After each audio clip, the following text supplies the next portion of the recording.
Hey, what's happening, my friends? Welcome back. This is going to be a quick recap video on the Charles Oliveira versus Dustin Poirier fight. Wow, what an incredible title fight. This was one of those fights where I didn't want either guy to lose. I'm actually a fan of both of these fighters. They're both incredible. Charles's road to the title, his whole UFC story is just spectacular, amazing. 11 years, I believe, to get to that belt. Many ups and downs. Testament to his heart and determination. And Poirier, very similar path. But let's get right into the fight. Alright, so going in, I feel like this fight was going to be very close. Full transparency, I did think that Dustin Poirier was going to pull it off. 55-45 in Poirier's favor. I thought that Dustin had the takedown offense to keep it on the feet. I felt like he would have the edge on the feet. And it did look like in the fight like Poirier had the edge standing. But to Charles Oliveira's credit, that guy just does not stop coming. He is like a Brazilian Terminator. And it was a lot of questions on his heart, on his chin. I think all those questions are answered. They were answered for me a long time ago. I mean, even the way he won the title against Chandler, I mean, just shows his heart. He got dropped by Chandler really bad, almost finished in the first round, comes out in the second, doesn't even try to play it safe, hops right back into the fire, exchanging shots with Chandler, stops him with strikes. If that's not heart and determination, I don't know what is. Also, Charles Oliveira has a way of remaining calm in fights, recollecting himself. His recovery is pretty amazing. That has to do with his cardio and conditioning. It really helps. And of course, like self-belief and inner will. He displayed that against Poirier because he was taking a lot of hard shots standing. He got dropped. He was getting stunned and stumbled. Remained composed. Got back up. Got back in Poirier's face. Applied that pressure. Which, if you notice, it kind of was causing Poirier to slow down, to semi-gas out. Which weakens his shots, which weakens his susceptibility to shots. Charles is a really determined, tough fighter. His stand-up has come a long way. His Muay Thai is so damn dangerous. In the fight, he was catching Poirier with like step-in elbows, doing nasty work in the clinch, great knees, sneaking him in there. Definitely was working some stuff in those close ranges with Poirier. But in the first round, definitely, even numbers wise, Poirier was getting the better of the stand-up. It was Poirier's clean boxing making the difference, his power. And Charles, I wouldn't say he has a granite chin. He gets stumbled and rocked, but he has great recovery. So we go into the second round. They start exchanging again, and Charles fights smart because he's dangerous in a striking realm, and he's also a killer on the mat, submission-wise.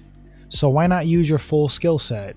He engages grappling with Poirier, starts working on trip takedowns, body locks, gets Poirier on the mat, and starts going to work with like nasty elbows, really effective tight close range elbows. He would push off on Poirier's face, disrupting his breathing, making him uncomfortable, and just hitting him with like sliding elbows. I'm actually shocked that Poirier's face didn't get busted up and sliced open. He took a lot of bad shots with elbows. Charles really softened him up in that second round in a big way. Poirier had a body lock triangle from the bottom, and you know, you're watching a fight and you're thinking, why is he not pushing off on his hips? Why doesn't he have an open guard, trying to make something happen, get it back to the feet, work a sweep, something?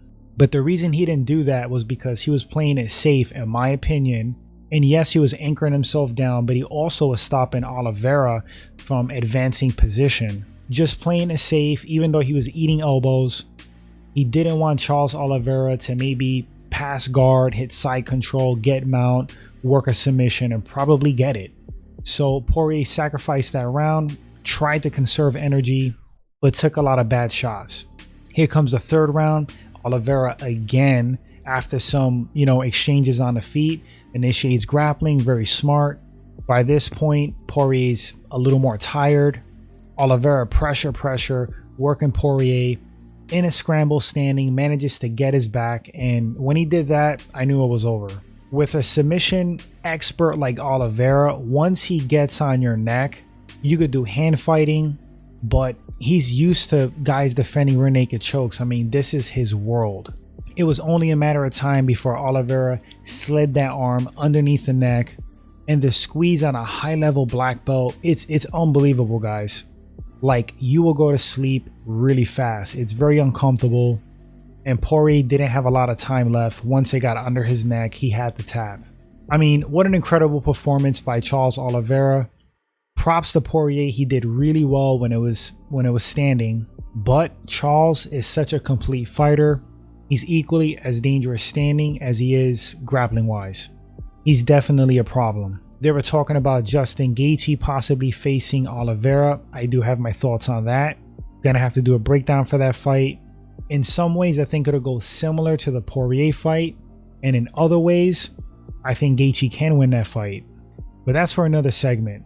Anyway, guys, happy for Oliveira. Bummed that Poirier lost. It was one of those fights I didn't want either guy to lose, but it is what it is. The better man won tonight. And I personally love the respect that they showed during the fight.